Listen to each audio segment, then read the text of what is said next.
Welcome to my channel where we cover the lore of video games. We cover all kinds from the mainstream to the indie, so I hope you enjoy your stay, and welcome to the Chronicler of Lore.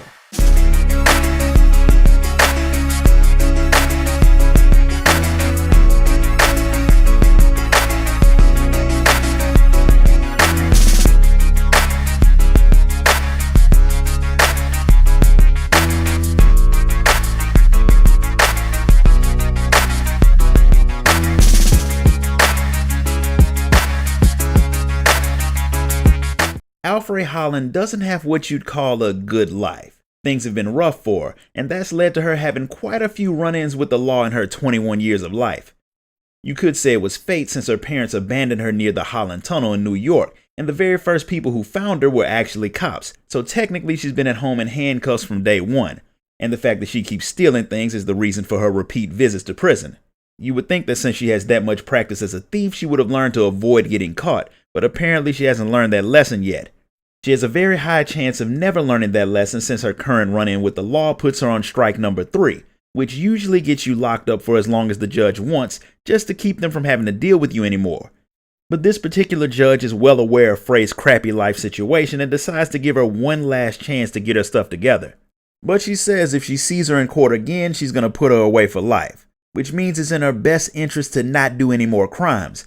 But that might be kinda difficult because while she's headed home to her only family, which is a cat, she gets snatched by the group of people who she was supposed to be stealing a car for. Because she doesn't have it, they beat the crap out of her, without leaving a bruise, so either the woman hitting Frey has hands made of feathers, or Frey's face is made of bricks. Either way, she runs away using some skills she picked up from playing Dying Light, and manages to lose them in the maze of streets. She gets back to her house, which is actually an abandoned apartment complex. They really drove home how much her life sucks, but she's planning on changing that very soon. Apparently she's not as bad of a thief as I thought she was, because she does have a bag full of money that she plans on using to move. She's gonna take her cat and leave first thing in the morning, after she gets a bit of sleep. Unfortunately, things don't work out quite how she planned. Frey wakes up to her apartment being on fire, and because her cat is more important to her than her money, she grabs her and jumps out of the window that has a nice big message painted on it saying "Found you," letting Frey know that the people who chased her were the ones who set her building on fire and sent her plans for escape up in smoke. Not really having anyone else to turn to, she takes her cat to the judge who let her go. The way she looks has the other woman worried, but Frey promises that after she takes care of a few things, she'll be back for her cat. But even the judge has a feeling that whatever Frey's planning will probably get her killed. While she's trying to figure out her next move, and seemingly debating just ending it all in the same spot where she was found as a baby, she's drawn by a glowing light toward a weird-looking bracelet that's sitting inside of an abandoned building. The thing looks valuable, so of course she heads in and touches it. It wraps itself around her arm and snatches her through a portal to somewhere that's definitely not New York. Before she can jump back through it, it closes behind her, leaving her trapped somewhere very strange looking. She clearly has no idea where she is, but the bracelet can apparently talk, and it tells Frey that she's in a place called Athea. She doesn't react well to having a talking piece of jewelry hooked to her arm, and no matter how hard she pulls on it or beats the thing against a wall, she can't get it off. The thing is bonded to her and talking directly into her mind, which means if anyone sees her talking to it, they'll just think she's crazy. To make matters worse, Athea isn't exactly safe, something Frey figures out as soon as she sees the giant dragon that's looking around right outside of the castle. It immediately makes her realize that her life in New York wasn't all that bad, and she'd rather be homeless dealing with gangbangers than a dragon. But she can't go back the way she came, which means she has to find a new way home. And that means traveling through this strange world with the bracelet, who also doesn't have a clue how he even ended up on Earth. What he does know is that he originally came from Athea, but he hadn't been born there. He was from another world like Frey, but when he got to Athea, the 4 women who ruled the place, called the Tantas, were already in a semi-war with one another. And since all of them had unique powers, it wasn't a good idea to get on any of their bad sides, which Cuff did and ended up getting turned into a bracelet. One of the many things that Cuff can do is sense things that are nearby, and he senses a small settlement where Frey can rest and plan her next move, so that's where they head. While they're on their way there, Frey sees an animal grazing and does something that no normal person would do. See, there are plenty of people who deal with stray cats and dogs. I'm not one of them, but I can understand it. I don't know anybody who would see something that's as big as a bear out in the wild and try to get its attention, while the talking bracelet they have on is telling them not to mess with it. But Frey ignores Cuff's warnings and calls out to the thing that turns around and shows that it's more mouth than animal.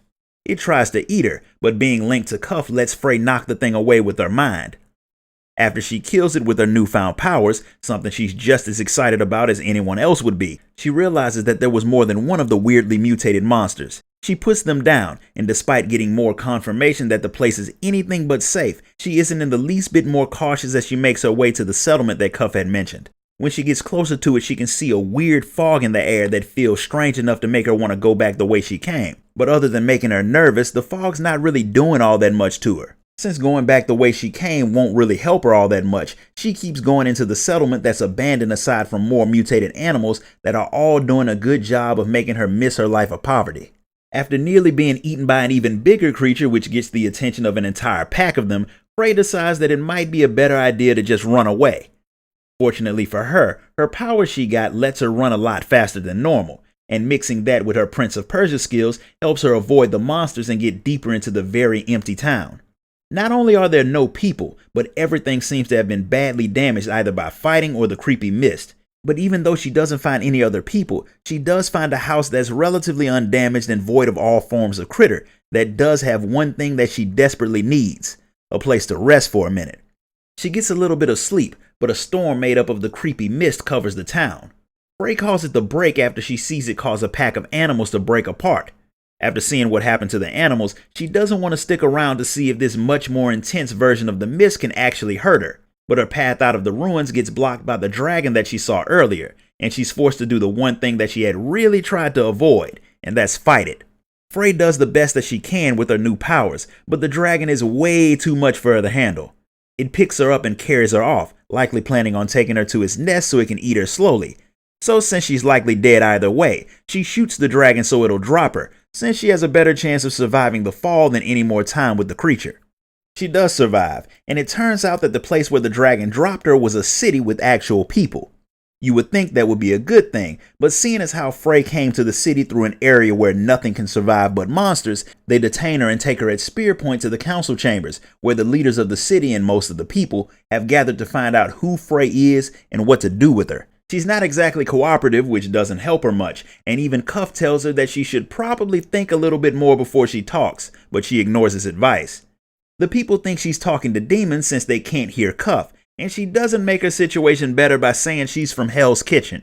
That actually makes some of the council members think that she survived the miscorruption because she's Hellspawn, which makes them logically want to execute her. But a local woman named Auden thinks that Frey might be more useful to the city of Cipal alive. Since she survived the corruption, she might be able to help them figure out a way to do the same.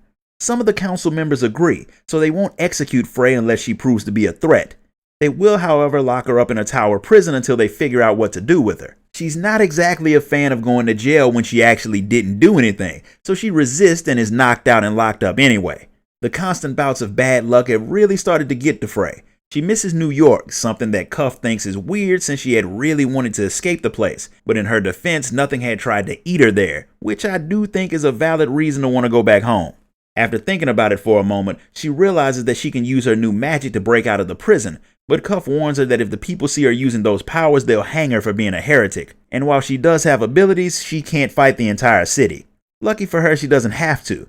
The woman Auden who had defended her drugged the guards and came to free her. She definitely wants something from Frey, but since her choices are follow the weird woman or rot in prison, she chooses to go with her. The guards are pretty terrible at their jobs, so Frey and Auden move through the city without all that much trouble. The two of them don't even have to be all that quiet, so Auden lets Frey know a little bit about the world while they splinter cell their way around the guards. When the break appeared, all of the people in the villages fled since it meant death to all who came in contact with it. They came to Cipal, and it's basically the last city full of living people in all of Athea. The upper city is where the rich people live because it keeps them further away from the break if it spreads to the city. It's also the only part of the city that looks like people actually spent money on the buildings. When they get to the lower city, Auden formally introduces herself, since the guards apparently don't come to the area even to hunt for escaped prisoners. Auden's father, Robian, was a well-respected scholar, and her mother was a military general, so both of her parents were people who spent their lives helping others, and that kind of rubbed off on Auden. Frey is more interested in the fact that Auden lives over a bar and has some food, but she loses interest in all of that pretty fast when Auden tells her that she freed her so she could help save her homeland.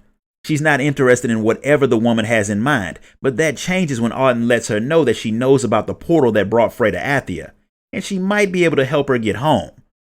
That piques Frey's interest, so she'll listen to what the woman has to say if she gets her a drink. After a little girl tries to snatch Frey's phone, which doesn't die for the entirety of the game, I might add, Auden tells Frey what she wants from her. Robian had studied portals called the Torana quite a bit, and Auden has all of her father's notes on it. She'll give them to Frey if she finds her father's notes on the break. The notes are out somewhere in the break where her father had been working when he died, and since no one can travel through the stuff and live except for Frey, she's Auden's only hope of getting them. Frey will do it if Auden shows her proof that she does have information on the portals. Her father had been working out in Praenos, quite a ways away from Cipal, but he'd brought Auden to the city to keep her safe while he went back to finish his work. That was 20 years ago, and during that time the break covered everything outside of the city. Her dad had been close to finding a way to reverse the break, and Auden is trying to pick up where he left off.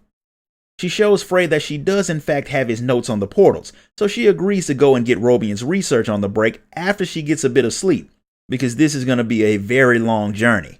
Auden gives her a place to rest and some clothes that'll help her blend in, as well as a map that'll lead her where she needs to go. And she heads off on what will definitely be a very, very difficult mission. And that's where we're going to stop for today. If you enjoyed this video, hit the like button, subscribe, ding that notification bell, and I'll see you all next time.